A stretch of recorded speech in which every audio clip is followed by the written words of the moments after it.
प्रभु यीशु के जीवित और समर्पीय दुलारी नाम में आप सबको जय यीशु मसीह।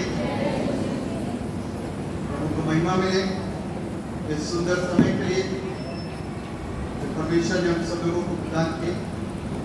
हम उसकी हमद और उसकी सताइश करें और उसके नाम को महिमा दें, क्योंकि इस आदर के योग्य वही एकमात्र परमेश्वर है। इससे पहले कि लोग वचन में आगे बढ़े, अपनी आंखों को बंद करेंगे और दुआ में एक साथ शरीक हो। जीवित और समर्पित पिता परमेश्वर, राजाओं के राजा, प्रभु के प्रभु, हम आपकी तारीफ और आपकी प्रशंसा करते हैं। अपनी दया में हम सबको बनाइए, अपनी आशीष दीजिए। ये वचन के भेद प्रभु हम सब पर प्रकट कीजिए। मेरी जुबान को बात में साफ करिए, मेरे मस्तिष्क को प्रभु छू करके अपनी सेवा की योग्य बनाइए। पवित्र आत्मा की अग्नि से भर करके और पवित्र आत्मा की अगुवाई में होते हुए मुझे ये बातें सिखाइए, ताकि प्रभु यहाँ पर उपस्थित लोगों को वो भेद और उन बातों को सिखा सकें, वो सब आशीष पाएं, बरकत पाएं और आपको यीशु के नाम से। प्रभु यीशु के जीवित समर्पित दुलारी नाम में आप सब लोगों को जय यीशु मसीह जी। परमेश्वर को धन्यवाद देते हैं इस वक्त के लिए जो परमेश्वर ने हम लोगों को दिया। अपनी उपस्थिति में उसने हम लोगों को लेकर के चलाया। उसकी भारी आशीषों को हम लोगों ने अपने मद में उतरते और ठहरते हुए देखा, इसलिए परमेश्वर को धन्यवाद।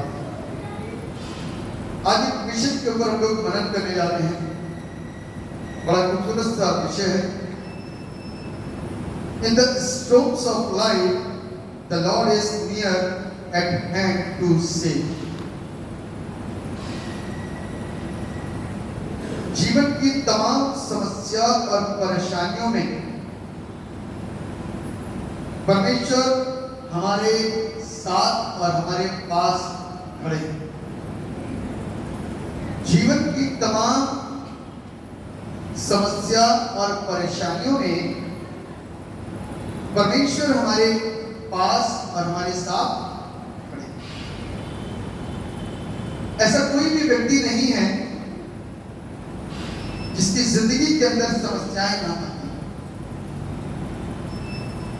ऐसा कोई भी व्यक्ति नहीं है धरती पर जिसकी जिंदगी के अंदर समस्याएं ना आती, या वो परेशानियों का सामना ना करते। बहुत सारे लोग बहुत जल्दी निराश होते हैं, धीरज नहीं रख पाते, और बहुत सारे लोग धीरज रख पाते हैं तो परमेश्वर के बड़े काम को अपनी जिंदगी के ऊपर होता हुआ देख उसकी गवाही देते हैं। बहुत सारे लोग उन समस्याओं और उन परेशानियों को अपने आते हुए देख तुरंत दाएं बाएं भागने की कोशिश करते हैं, दाएं और बाएं देखते हैं, निवारण ढूंढते हैं, लोगों के पास जाते हैं, अपनी समस्याओं को बताते हैं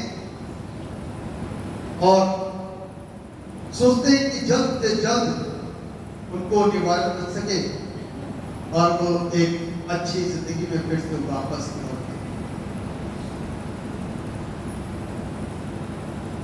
ये समस्याएं, ये परेशानियां तीन तरीके से हमारी जिंदगी के ऊपर हमला करती है। तीन तरीके से हमको परेशान करती हैं और हम और आप ये जो भीड़ यहां पर बैठी है, हम सब उस प्रहार से वाकिफ हैं। हम सब इस बात को सोच सकते हैं कि इन तीन प्रहारों में से हमारे ऊपर कौन सा प्रहार हुआ या किसके माध्यम से हम समस्याओं में घिरे हैं? कौन सा इन तीन में से कौन सा एक ऐसा माध्यम है जिसके द्वारा हम समस्याओं में आकर के घिर गए और हम रो रहे हैं या आंसुओं में हैं या निवारण ढूंढने के लिए जगह जगह पर जाते और भागते हैं कि हमको निवारण मिल सके। लेकिन कई बार ऐसा नहीं होता है, लेकिन बहुत बार ऐसा होता है कि हम निवारण के पास तक पहुंच जाते हैं और आशीष मेरे साथ निकालिए पहला राजा उसका 19 अध्याय और उसके पहले पद से लिखा हुआ है, तब आहाब ने इज़राइल को एलिया के सब काम विस्तार से बताए कि उसने सब नबियों को तलवार से किस प्रकार मारा।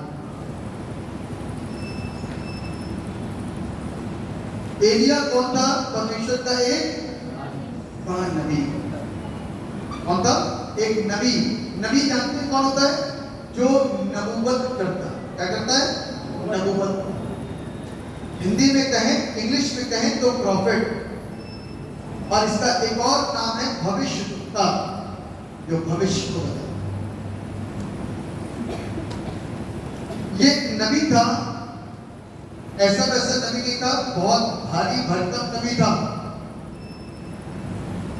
इसके नाम से सारे काम होते थे।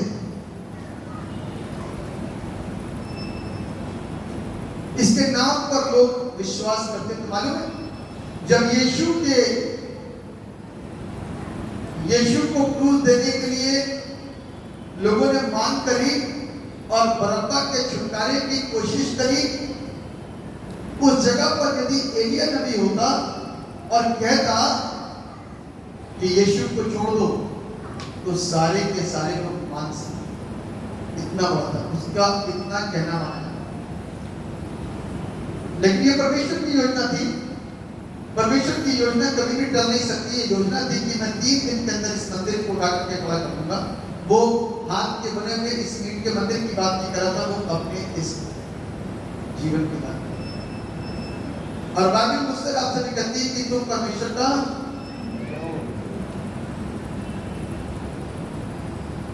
तो हमको और आपको इस बात को देखना है कि एलिया नबी जो था, परमेश्वर का एक बड़ा नबी था और परमेश्वर की खिदमत करता था।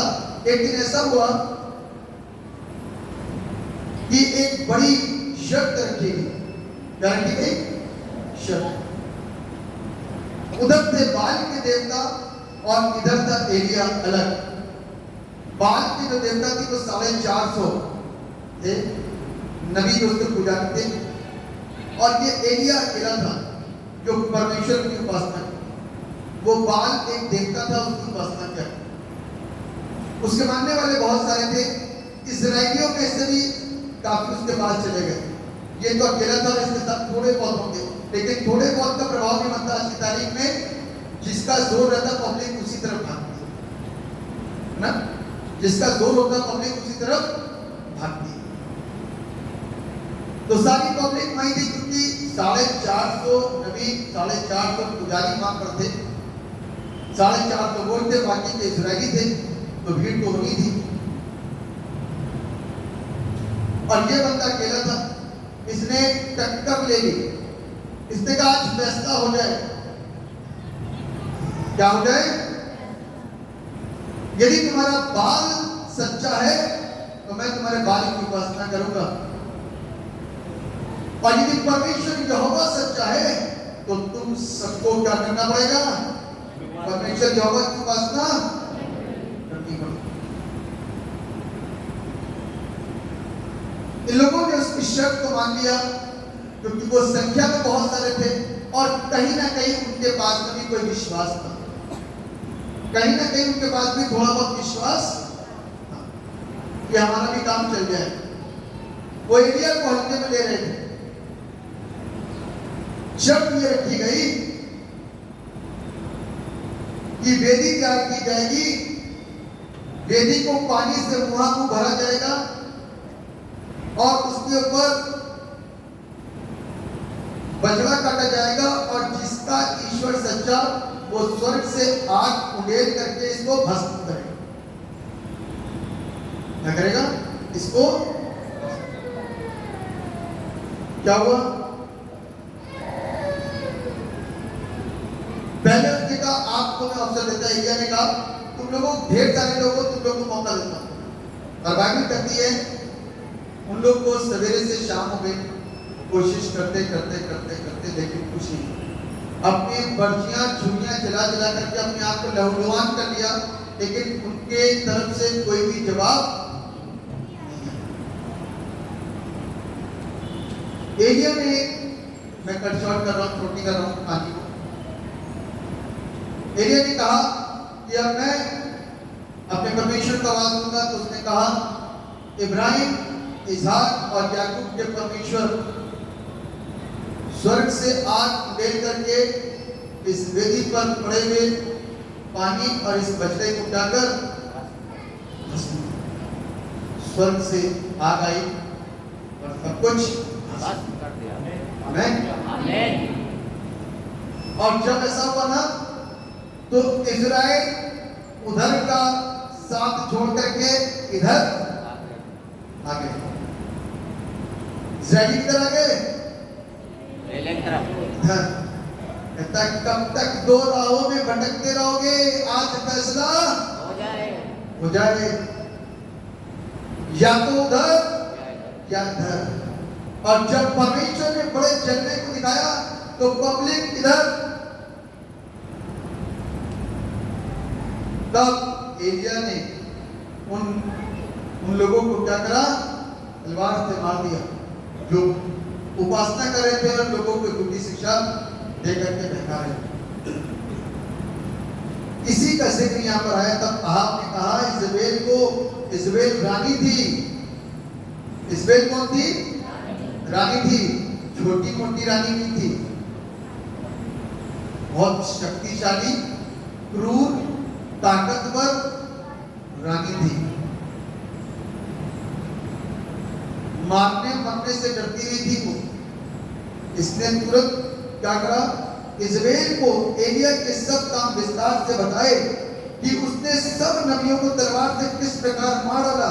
तब इजबेल ने एलिया के पास एक दूत द्वारा कहला भेजा, यदि मैं, अब सुनिएगा उसकी बातों को, यदि मैं कल इसी समय तक तेरा प्राण उनका संग न कर डालूं तो देवता मेरे साथ वैसा ही वन उससे भी अधिक करे। एक औरत की ललकार, एक रानी की ललकार, एक क्रूर औरत की ललकार एलिया के अंदर एक डर को पैदा कर दिया। क्या कर दिया? 1 साल का टाइम नहीं दिया, 1 महीने का टाइम नहीं दिया, कह रहा कल तक यदि मैं तेरा हाल उन जैसा ना कर दूं तो देवता मेरे साथ वैसे व्यवहार, बल्कि उससे भी पूरा व्यवहार करे। तब आप सोच लो कि कोई इंसान अपने आप से मरना चाहेगा क्या? नहीं, तो अपने भरसक प्रयास करेगा। और इस रानी ने भरसक प्रयास करा। क्या करा? भरसक प्रयास करा। और अब एलिया नबी भागना शुरू कर। क्या करा? भागना शुरू कर और पहाड़ों के बीच में जाकर के, तब क्या लिखा हुआ? हेलो, जगह 9 का पढ़िए। वहां वह एक गुफा में जाकर टिका और यहोवा का यह वचन उसके पास पहुंचा। यहोवा का यह वचन उसके पास पहुंचा। सोचो जरा और ध्यान से सोचना कि यह परमेश्वर का छोटा दास नहीं है। रानी अपने आप को जितना बड़ा समझ रही ना, उससे कहीं बड़ा ये दास है। क्यों? क्योंकि ये सेनाओं से यहोवा की औलाद है। आमीन। और इसने अपने आप को कैसा बना लिया? कमजोर, डरपोक। और लिखा हुआ गुफा में जाकर के छिप गया। कहां जाके छिप गया? गुफा में जाके छिप गया। आगे तक लिखा हुआ है यहोवा का यह वचन उसके पास पहुंचा। हाँ, हे एलिया, तेरा यहाँ क्या काम? बस तेरा यहाँ क्या काम? तेरा काम छिपने का नहीं है,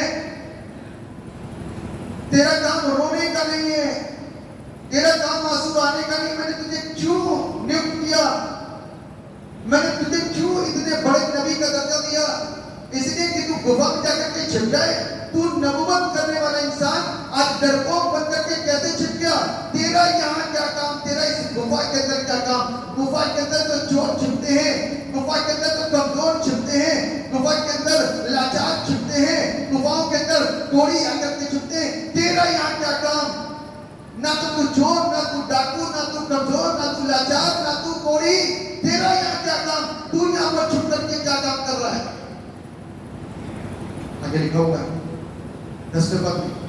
उसने उत्तर दिया, हाँ सेनाओं के परमेश्वर यहोवा के निमित्त हाँ मुझे बड़ी जलन हुई है, हाँ क्योंकि इस्राएलियों ने तेरी वाचा टाल दी, हाँ तेरी बेटियों को गिरा दिया हाँ और तेरे नबियों को तलवार से घात किया है, हाँ और मैं ही अकेला रह गया हूँ, हाँ और वे मेरे प्राणों के भी खोजी है। हाँ उसने कहा, हाँ निकल कर यहोवा के सम्मुख पर्वत पर खड़ा हो, और यहोवा के पास से होकर चला। हाँ और यहोवा के सामने एक बड़ी प्रचंड आंधी से पहाड़ फटने और चट्टानें टूटने लगी, हाँ तो भी यहोवा उस आंधी में ना था। हाँ फिर आंधी के बाद भूकंप हुआ, तो भी यहोवा उस भूकंप में ना था। हाँ फिर भूकंप के बाद आग दिखाई दी, तो भी यहोवा उस आग में ना था। हाँ फिर आग के बाद एक दबा हुआ धीमा शब्द सुनाई दिया। हाँ यह सुनते ही एलिया ने अपना मुंह चद्दर से ढांपा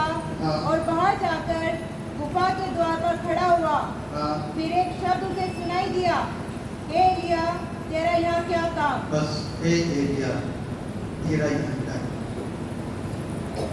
बहुत सारी जगहों पर होते मन में ये प्रश्न मेरे और आपसे भी होगा, तेरा यहाँ क्या काम? बात की जगह पे यदि खड़े होते ना, एक प्रश्न आएगा, तेरा यहाँ क्या काम? नशे की दुकानों पे यदि हम खड़े होते हैं तो प्रश्न होगा, तेरा यहाँ क्या काम? तो चर्च जाते हैं, गाली दे रहे होंगे, वहां से प्रश्न आएगा, तेरा ये क्या काम? आज ये प्रश्न उससे और आपसे भी पूछा जाएगा, तेरा यहाँ क्या काम? हमारा काम कहाँ पर है? क्या हम जानते हैं हमारा काम कहाँ पर है? किनके बीच में, किसके साथ में, हमारा संबंध किसके साथ में, किसके साथ में उठना बैठना, किसके साथ में संगति करनी, किसके साथ में दोस्ती करनी, किसके साथ में नहीं करना, कौन सी संगति में नहीं बैठना। पढ़िए भजन संहिता उसका पहला अध्याय उसका पहला पद नहीं लिखा है। भजन संहिता उसका पहला अध्याय और उसका पहला पद क्या लिखा हुआ है? क्या ही धन्य है वो पुरुष जो दुष्टों की युक्ति पर नहीं चलता और न पापियों के मार्ग में खड़ा होता, न ठंडा करने वालों की मंडली में। तेरा यहाँ क्या काम? तू पापियों के बीच में क्या कर रहा है? संदेश लेकर के आया है, उनको बदलने के लिए आया है, उनको पलटने के लिए आया है, उनको पूरी तरीके से वचन के द्वारा शिक्षित करने के लिए, तब तो ठीक है। यदि तू उनके साथ बैठ करके उनकी बातों को सुन रहा है, उनके जैसा हो रहा है, तो ये ठीक नहीं है। तेरा यहाँ इस मजलिस के अंदर तेरा क्या काम? ये प्रश्न है, ये प्रश्न है मेरे और आपके लिए। क्या कौन सी संगति में बैठ रहे हैं? पापियों की संगति में, ठंडा करने वालों की मंडली में? कौन सी संगति में हमारा बैठ रहे हैं? किसमें उठ रहे हैं, बैठ रहे हैं? इस बात को सोचो। ये प्रश्न मेरे और आपके लिए है। तेरा यहाँ क्या काम? तेरा काम मालूम क्या है? प्रचार करने का, वचन बांटने का। और यदि तू इस काम को करने में असमर्थ हो रहा है तो उस रास्ते से हट जा, जो रास्ता तुझे बाप में गिरा करके मार सकता है। कई बार हम उन संगतियों को छोड़ नहीं पाते, कई बार हम रीतियों को छोड़ नहीं पाते, कई बार उन बातों को हम छोड़ नहीं पाते, और वो सारी चीजें छुप छुप करके करते हैं। और छुप छुप के करने के बाद में उनको पता होता है कि पादरी साहब को पता है, तो पादरी साहब से भी छिपाने की कोशिश करते हैं, और सारे काम, सारे फेस्टिवल चुप चुप के करते हैं कि पादरी साहब को पता न चल जाए। बाइबल इस बात को कहती है, तेरा यहाँ क्या काम? अब एक बात बताइए, क्या परमेश्वर को नहीं दिखाई दे रहा है? पादरी साहब भी तो नहीं देख पा रहे, लेकिन परमेश्वर तो देख पा रहा ना। आपकी आशीष आपसे और एक साल पीछे चली जाएगी। फिर होते हुए बताना, पादरी साहब हम तो दुआ करते हैं, बाइबल पढ़ते हैं, प्रार्थना करते हैं, लेकिन आशीष नहीं मिल रही। ये प्रश्न है परमेश्वर, तेरा यहाँ क्या काम? अब तो तेरा इस धागों से कोई रिश्ता नाता होना नहीं चाहिए, उसके बावजूद भी तेरे रिश्ते अभी भी बने उसके साथ। अब तो सूर्य को नमस्कार नहीं करना, लेकिन फिर भी तू कर रहा है, अभी भी ये सारे काम कर रहा है। तेरा यहाँ क्या काम, सीखता क्या तू चर्चा करके, सीखता क्या है? एलिया छोटा नबी नहीं, बहुत बड़ा नबी। परमेश्वर ने कहा इससे निकल के बाहर आ जा। क्या कह रहा परमेश्वर? गुफा से निकल, पर्वत पर आ जा। तेरा काम चोटी पे खड़े रहने का है, और चोटी पे खड़ा रहेगा तो लोग तुझे देख करके तेरे पास में आएंगे, तेरे परमेश्वर की बड़ाई करेंगे। तू चुप करके बैठा है, मैं तुझे सर बनाना चाहता हूं, तू धूप बन करके बैठा, डरपोक बन करके। तू कैसा बना हुआ है? डरपोक। परमेश्वर को क्या बनाना चाहता है? सर। और हम क्या बन रहे हैं? तुम जानते हैं परमेश्वर हमको सर बनाना चाहता है। सर सबसे ऊपर हो, तुम पीछे होती है।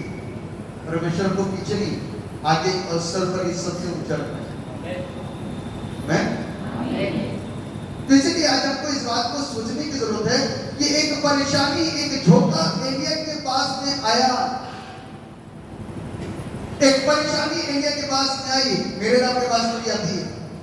और एलिया उस परेशानी को देख डर गया और डर के गुफा में छुप गया। बाइबल बताती है कि परमेश्वर ने एलिया को यूं पकड़ लिया क्योंकि एलिया एक अच्छा दास था, एक अच्छा नबी था। लेकिन उसी दिन उसकी लाइफ का फैसला हो गया। मालूम, सेम डे उसकी लाइफ का क्या हो गया? फैसला हो गया। तारीख पढ़िए आपने इसके आगे, इसमें लिखा है पहले तो आंधी आई, फिर भूकंप आया, फिर आग आई, फिर धीमा सा शब्द हुआ। ये सिर्फ परमेश्वर के आने का एक सिस्टम था। परमेश्वर आ रहा है ना, तो आंधी सी आनी शुरू हुई, चट्टानें कांपने लगे, भूकंप आया, सब कुछ हिलना शुरू हो गया। प्रभु का आना इतना पावरफुल है, उसको उतरना पड़ा कि मेरा दास ऐसे कैसे गिर गया नीचे। फिर एक बड़ी आग सुतरी, उसके बाद में धीमा सा शब्द हुआ, इसने मुंह पे चद्दर डाली और क्या हुआ? बाहर आ गया। आज यदि हम परिस्थितियों में घिर रहे हैं ना, समस्याओं में घिर रहे हैं, तो कुछ कारण तो हमारे अपनी वजह से, हम अपनी गलती नहीं सीखते। हम एक्सक्यूज में बात करते हैं, लेकिन अपनी गलतियों को नहीं मानते। बाइबल क्या कहती है? पढ़िए जरा इसके 15वें पद से पढ़िए। यहोवा ने उससे कहा, लौट कर दमिश्क के जंगल को जा, हाँ, और वहां पहुंचकर अराम का राजा होने के लिए हजाएल का, किसका राजा होने के लिए? अराम का राजा होने के लिए हजाएल का, और इस्राएल का राजा होने को निमशी के पोते येहू का, और इस्राएल का राजा होने के निमशी के पोते येहू का, और अपने स्थान पर नबी होने के लिए अबीलम मोला के शापात के पुत्र एलीशा को किसके स्थान पर? अपने मिनी के स्थान पर। अपने स्थान पर। परमेश्वर बहुत सामर्थी है, उसको और गिरने दे रहा है, उसको और मरने नहीं दे रहा, उसको रास्ता दिखाया। रास्ता दिखाने के बाद मालूम उसने क्या कहा? अपने स्थान पर एक काम कर, एक दूसरे को लेकर के, उसका क्या नाम है? एलीशा। एलीशा को परमेश्वर जानता था, क्योंकि एलिया ही ने उसको बुलाया और एलिया ने उसको चुना था, वरना तो क्या कर रहा था ये? 12 जोड़ी बैल लेकर के खेत जोत रहा था, और सारा धंधा पानी बंद करके क्या आ गया? एलिया के पीछे हो गया। और जब तक एलिया से एलिया का मसा पानी लिया ना, तब तक छोड़ा नहीं उसका। हाँ, एलिया को उठा दिया गया, एलीशा को उसके स्थान पर क्या कर दिया गया? नियुक्त कर दिया। परमेश्वर सब जानता है, परमेश्वर सब जानता है। आज ये समस्याएं मेरे और आपके सामने भी आती हैं, घेरा बना करके, चारों तरफ से घेर करके मुझको रात को परेशान करने की कोशिश करती हैं, मुझको रात को सताने की कोशिश करती हैं, मुझको रात को हराने की कोशिश करती हैं। लेकिन इन समस्याओं के बीच में जो धैर्य रखता है वो आशीष है। ऐसा दिखाइए मत्ती रचित सुसमाचार उसका 14वां अध्याय और उसके 22वें पद में लिखा हुआ है, कोई एक दिन पढ़े। तब उसने तुरंत अपने चेलों को नाव पर चढ़ने के लिए विवश किया हाँ कि वे उसके पहले पार चले जाएं। हाँ जब तक वह लोगों को विदा करे, हाँ वह लोगों को विदा करके प्रार्थना करने को अलग पहाड़ पर चला गया। हाँ और शाम को वह वहाँ अकेला था। उस समय नाव झील के बीच लहरों से बस। डगमगा रही थी। धन्यवाद। मैं पूरा जिक्र नहीं पढ़ाऊंगा, आपको सबको पता है कि किस तरीके से यीशु मसीह पानी पर चल करके आए थे और पतरस ने किस प्रकार से प्रभु यीशु से अनुमति मांगी कि यदि तू ही परमेश्वर है तो हमें क्या कर चलने के बाद। वहां पर दो इंसिडेंट, पहले थे घबराहट क्योंकि आने तो बाहर आ रहा था, दूसरी बात ये डूबने लगा। दूसरी बात क्या हुई? पतरस डूबने लगा। हम भी अपनी जिंदगी के अंदर कई बार डूब रहे होते हैं। क्या कर रहे होते हैं? डूबना समझते क्या होता है? पानी के अंदर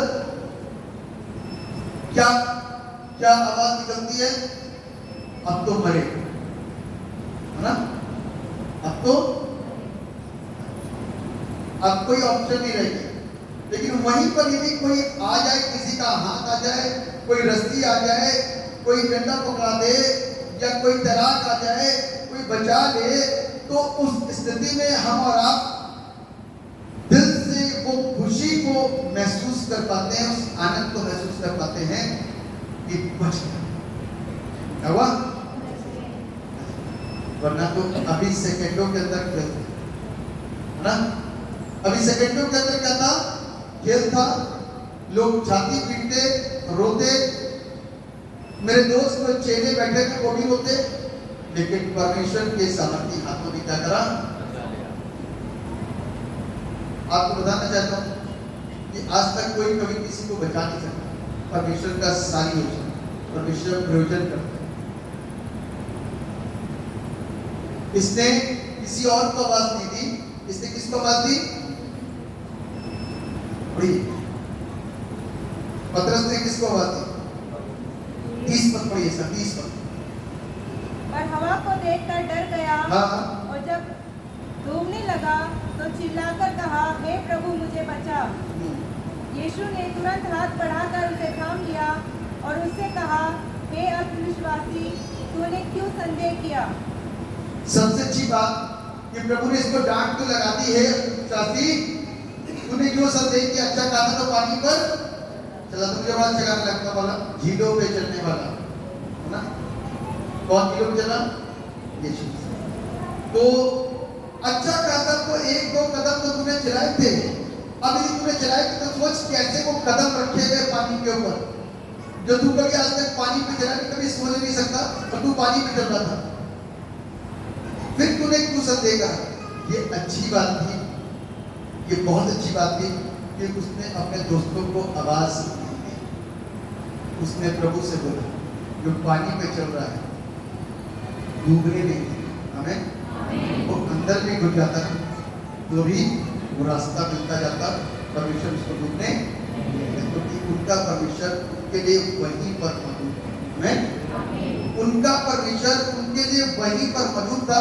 लेकिन बस मुझको और आपको ऐसी घेराबंदी के वक्त में, ऐसी समस्याओं के वक्त में, ऐसी परेशानियों के वक्त में आवाज सिर्फ परमेश्वर को देनी है। किसको देनी है? रास्ते को खोले, प्रबंध को करे, चीजों को मेरे और आपके लिए स्थिर को करे, मेरे और आपका निवारण, मेरे और आपकी निकासी सिर्फ उसी के पास नहीं, सिर्फ उससे प्रार्थना करो। सवेरे उठ करके प्रार्थना करा करो कि परमेश्वर मैं कहीं ऐसा ना हो समस्याओं में गिर जाऊं, परेशानियों में आ जाऊं, मुझको संभाल के रखना, पूरे दिन भर मेरी मदद करना, जहां भी जाना और आना हो मेरे संग रहना, तो परमेश्वर आपके संग रहेगा। आमीन। ये सवेरे क्लेम करी गई प्रार्थना का जवाब होगा कि आप रातों रात तक सुरक्षित रहोगे। आमीन। इस बात ध्यान रखिएगा, क्योंकि वो परमेश्वर मेरी और आपकी प्रार्थनाओं को सुनने वाला परमेश्वर है।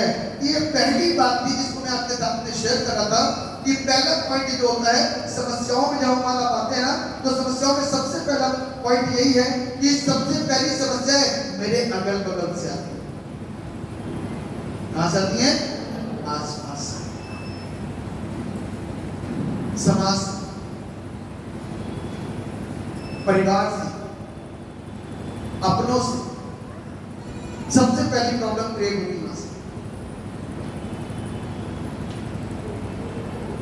और उस प्रॉब्लम का सामना करने के लिए यदि मैं और आप विश्वासी नहीं हैं तो मेरे और आपकी समस्या होगी। लेकिन यदि आप दिल से पुकार रहे हो और परमेश्वर आपको बचाना चाहता है तो आपको वहां से खींच कर लिया, बहुतों को खींच करता है। क्या कर लाया? खींच, दूर दूर से खींच करके लेकर गया, ताकि आप उसके हाथों के द्वारा, उसकी दया के द्वारा आप और हम क्या हो सके? बचाए जा सके। आपको मालूम है कि हमारे ही समाज के अंदर कास्ट सिस्टम है, जातिवाद बहुत है, छोटा बड़ा ऊंच नीच, ये वो सारी चीजें, ये इंसान को अपने ही समाज के अंदर रहने नहीं देता। बहुत लोगों को मैंने ऐसा भी देखा है कि वो ढंग से अपने मनपसंद का खाना भी बना करके नहीं खा सकते, मना कर रखता है कि ये खाना यहाँ नहीं बनेगा। बहुत सारे लोग किसी के यदि किराए पर रह रहे हैं तो वो दुआ नहीं कर सकते, यहाँ पर प्रार्थना नहीं होगी। ये सारी कुरीतियां हमारे आसपास से उत्पन्न हो रही हैं, ये बुरे विचार हमारे आसपास से उत्पन्न हो रहे हैं, और आसपास से पता होने के बाद हम और आपको क्या करते हैं? परेशानी में लेकर के आते हैं, समस्याओं में गिरते हैं, और बहुत सारी चीजें हम लोगों को क्या करनी पड़ती है? फेस करनी। स्त्रियों का सम्मान नहीं हो रहा है, तरह तरह की सताव, उसको उसके ऊपर दबाव, परेशानियां, मारपीट और उत्पीड़न जैसी तमाम चीजें कहां से आएगी? आसपास से। ये समस्या कहां से गिर रही? आसपास से, कहीं और से क्या? बाइबल किस बात बताती है? हम लोगों को इस चीज की शिक्षा देती है कि इन समस्याओं को, परेशानियों के समय में परमेश्वर एकमात्र मेरे और आपके लिए रास्ता है, एकमात्र मेरे और आपके लिए निवारण है। इसलिए बाइबल को कहती है कि मैं अपनी आंखें कहां पर लगाऊंगा? परमेश्वर।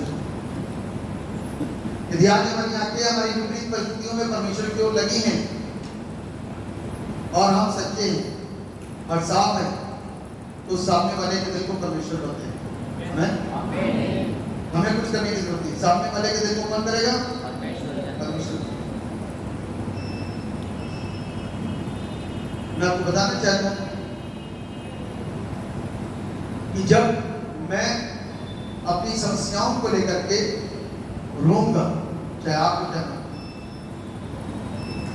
और परमेश्वर से ये भी वादा करते हैं कि हम झूठे नहीं हैं, ना हम चाहते हैं झूठ बोलना, ना चाहते हैं बेईमानी करना, चाहते हैं धोखा देना किसी को, हम किसी को परेशान करना नहीं चाहते,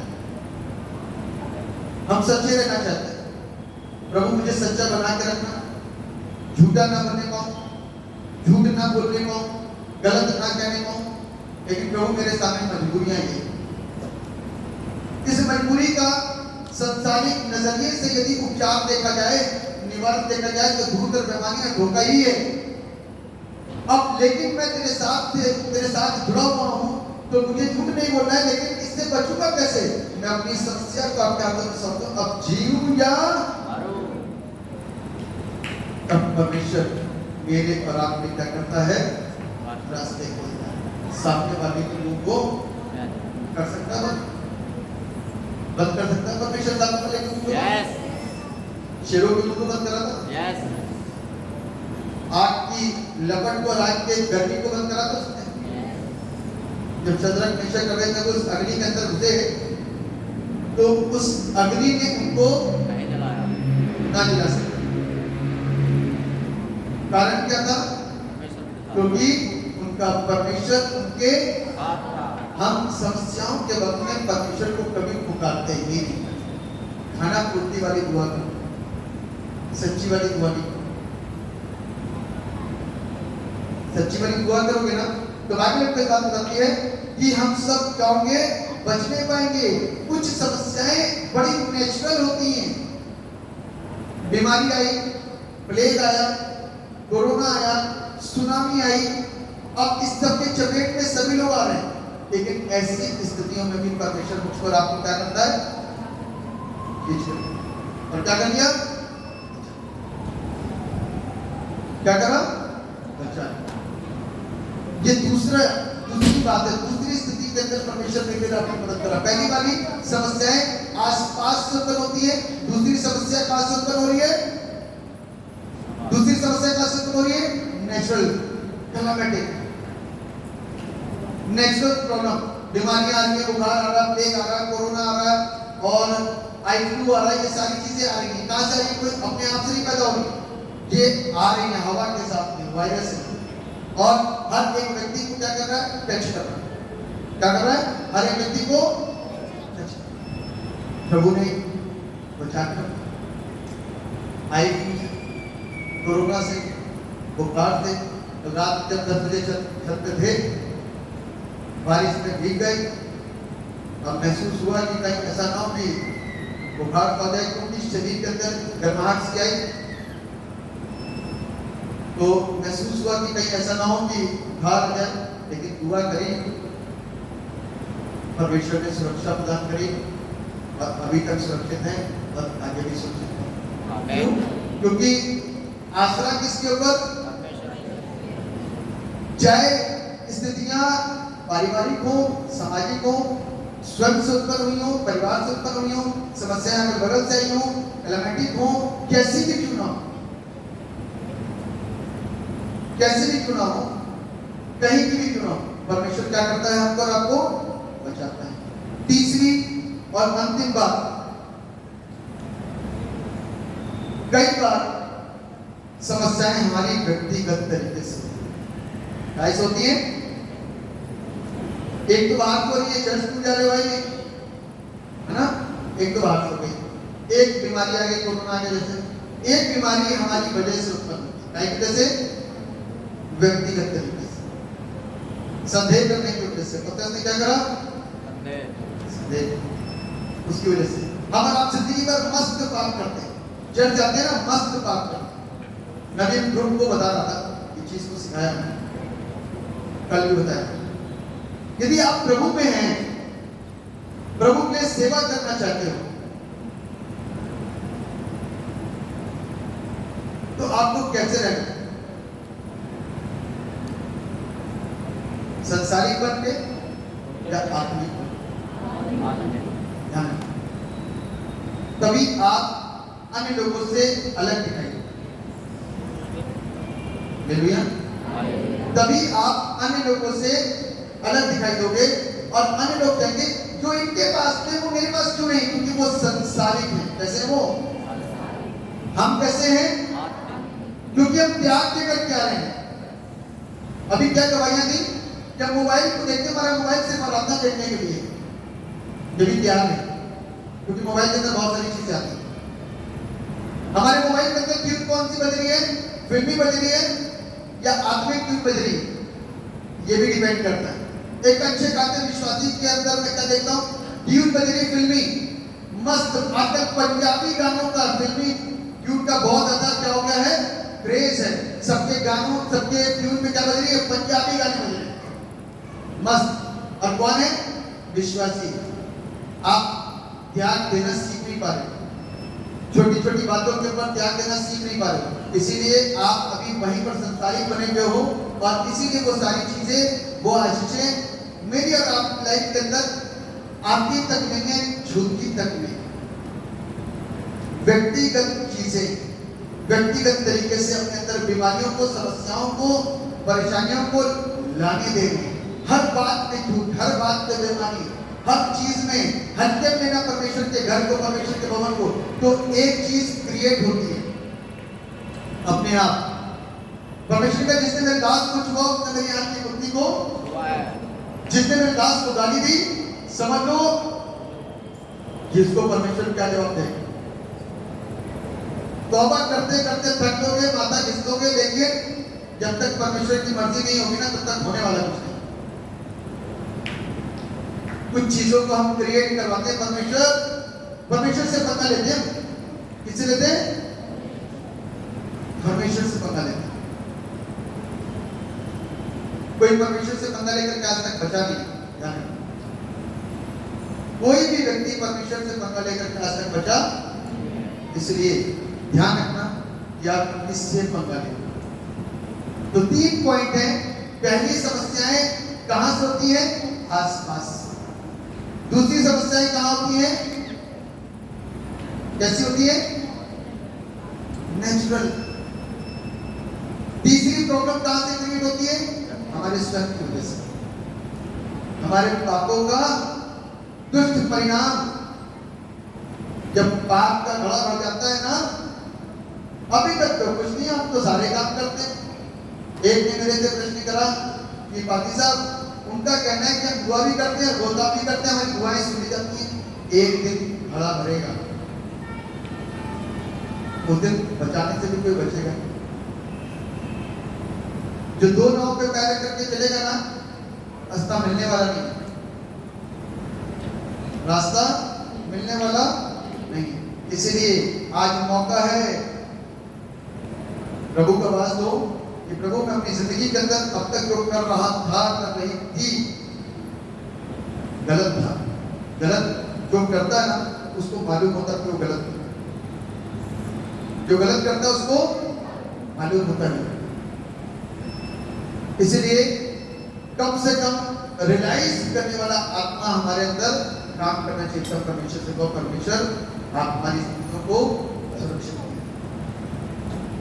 एक परमेश्वर के दास की वैल्यू मालूम है क्या आपको? इतनी सी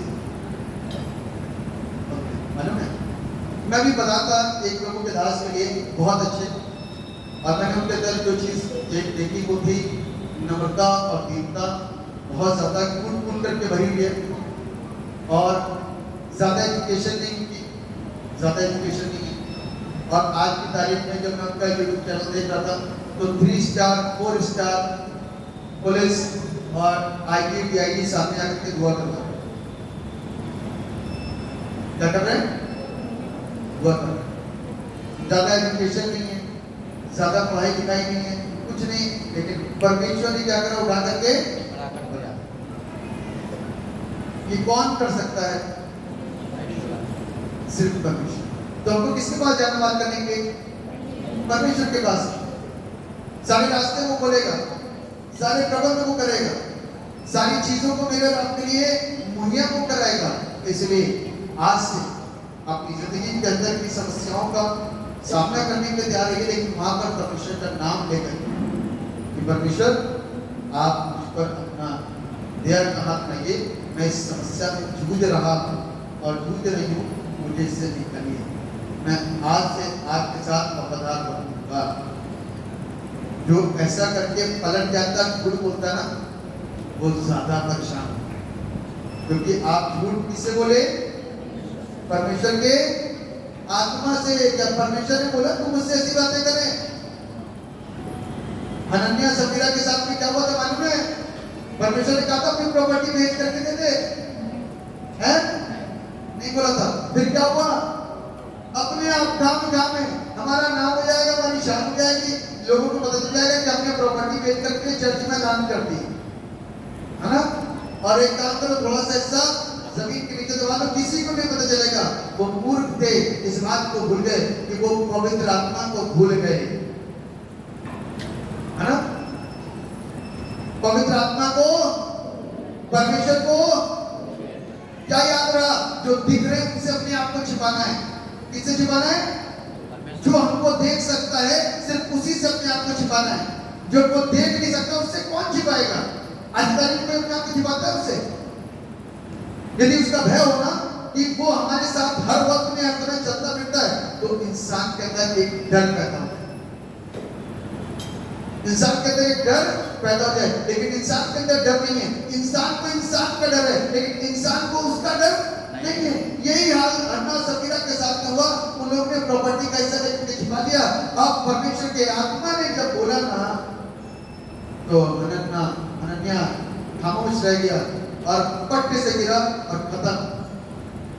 वो दिन उसकी मृत्यु का दिन नहीं था, लेकिन उसने मृत्यु को अपने लिए कमा लिया। क्या करा?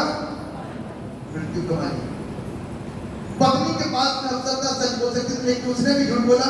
उसने क्या करी? मृत्यु कमा ली। क्या हुआ? मृत्यु क्या करी? कमा ली।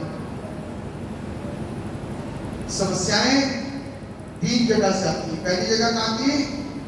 आसपास से। दूसरी नेचुरल होती है। तीसरी व्यक्ति। अब आप सोचो, आप कहां घिरे हुए हो? बाहर आने के लिए यीशु को अपना मुक्तिदाता उद्धारकर्ता मान लो और सही रीति और सही नियम पर चलो। बस अच्छा जीवन जियो और कुछ नहीं है। ये नहीं कि इसको कौवे को खाना खिला, कबूतर को खाना खिला। कुछ लोगों को सोच हो गई है, काला कौवा खाना खिलाओ, कबूतर खाना खिलाओ, कोरियन को खाना खिलाओ। ये खाना खिलाना अच्छा है, सिर्फ सोच और विचार से हमारी चीजें बदल जाती है। यहाँ सोच क्या है? इसको खिलाने से मेरे लिए अच्छा होगा, ये एक सोच है। एक सोच क्या है? कि किसी की मदद करना। बस इस दोनों स्थिति के अंदर आप खाना खिला रहे हो कि किसी की मदद करना की स्थिति में आप खाना खिला रहे हो और इसलिए खाना खिला रहे हो कि मेरे ऊपर प्रभु की दया हो जाएगी। तो दोनों के अंदर बड़ा फर्क है। मदद करना अच्छी बात है, लेकिन अपने लाभ के लिए सोचो। तो कौवे को खाने खिलाने से, कबूतर को खाने खिलाने से चीजें बदल नहीं जाएगी। परमेश्वर पाप की माफ कर देगा। मैं इस चीज को सोचो। हम सही शिक्षा को ग्रहण नहीं करेंगे ना, इसीलिए समस्याओं में पड़ते हैं। जिस दिन सही शिक्षा हमारे अंदर आ जाएगी, उस दिन समस्याएं समाप्त। तो परमेश्वर हमको सद्बुद्धि ज्ञान प्रदान करे। परमेश्वर से प्रार्थना करें कि परमेश्वर हमको बुद्धि दे, ताकि वचन जो दिया जाता है उसको हम सही तरीके से सीख सकें और उसका सही तरीके से परमेश्वर आप सबको ब्लेस करे। दुआ करो। सर्वशक्तिमान परमेश्वर, राजाओं के राजा, प्रभु के प्रभु, आपको धन्यवाद देते हैं। आपकी तमाम आशीष बरकतों को लेकर जो आपने दिया, अपने वचन के द्वारा करता आपने हमको यह आभास कराया कि समस्याओं में तो हम घिरे गए, लेकिन वो कौन सा वाला स्थिति है जिसके द्वारा हम घिरे? प्रभु, हर एक स्थिति से निवारण सिर्फ आपके नाम के द्वारा है। और जैसे ही पतरस ने आपको पुकारा, वो बच गया। दीवार को न पुकारता तो उस गहरे झील के ऊपर उसको बचा नहीं सकता, क्योंकि लोग यहाँ तक वहीं तक कोशिश करके जहाँ तक वो सेफ है, उसके बाद वो कोशिश नहीं करेंगे कहीं वो ना मर जाए। और परमेश्वर वहां तक काम करता है कि वो प्राण देकर के लोगों को बचाए। और उसने हमको प्राण देकर के बचाया। इसके लिए हमें सिर्फ उस परमेश्वर पर विश्वास करना है और उसकी हर एक आवाज को सुनना है और उसको हर स्थिति में आवाज देनी है, ताकि हम सुरक्षित रह सकें। परमेश्वर हम सब पर दया करिए, बड़ी करिए। यीशु के नाम से